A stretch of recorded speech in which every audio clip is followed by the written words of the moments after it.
The lost salmon run. Great had been the run, and the sockeye season was almost over. For that reason, I wondered many times why my old friend, the coachman, had failed to make one of the fishing fleet. She was an indefatigable workwoman, rivaling her husband as an expert catcher. And all the year through she talked of little else but the coming run. But this especial season she had not appeared amongst her fellow kind. The fleet and the canneries knew nothing of her, and when I inquired of her tribespeople, they would reply without explanation, "She is not here this year."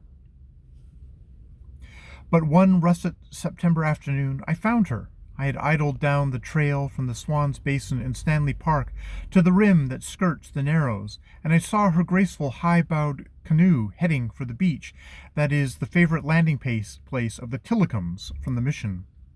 Her canoe looked like a dream craft, for the water was very still, and everywhere a blue film hung like a fragrant veil, for the peat on Lulu Island had been smoldering for days, and its pungent odors and blue-gray haze made a dream world of the sea and shore and sky. I hurried up shore, hailing her in the Chinook, and as she caught my voice, she lifted her paddle directly above her head in the Indian signal of greeting. As she beached, I greeted her with extended eager hands to assist her ashore, for the coachman is getting to be an old woman, albeit she paddles against tidewater like a boy in his teens. "No," she said, as I begged her to come ashore. I not wait me. I just come to fetch Marda. She been city. She come soon now."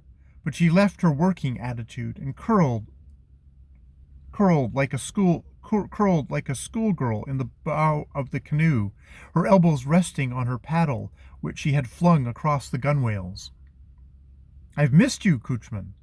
You have not been to see me for 3 moons, and you have not fished or been at the canneries," I remarked. "No," she said, "I stayed home this year." Then, leaning towards me with grave import in her manner, her eyes, her voice, she added, I have a grandchild, born first week July, so I stay." So this explained her absence. I, of course, offered congratulations and inquired all about the great event, for this was her first grandchild, and the little person was of importance. "And are you going to make a fisherman of him?" I asked. No, not a boy child. It is a girl child," she answered with some indescribable trick of expression that led me to know she preferred it so. "You're pleased it is a girl?" I questioned in surprise. "Very pleased," she replied empathetically. "Very good luck to have a girl for first grandchild. Our tribe not like yours. We want girl children first. We not always wish boy child born just for fight. Your people, they care only for warpath. Our tribe more peaceful. Very good sign, first grandchild to be girl. I'll tell you why. Girl child, maybe sometime mother herself. Very grand thing to be mother." I felt I had caught the secret of her meaning. She was rejoicing that this little one should sometime become one of the mothers of her race. We chatted over it a little longer, and she gave me several playful digs about my own tribe, thinking so much less of motherhood than hers, and so much more of battle and bloodshed. Then we drifted into talk of the sockeye run, and of the hayu chickamum the Indians would get. "Yes, hayu chickamun," she repeated with a sigh of satisfaction.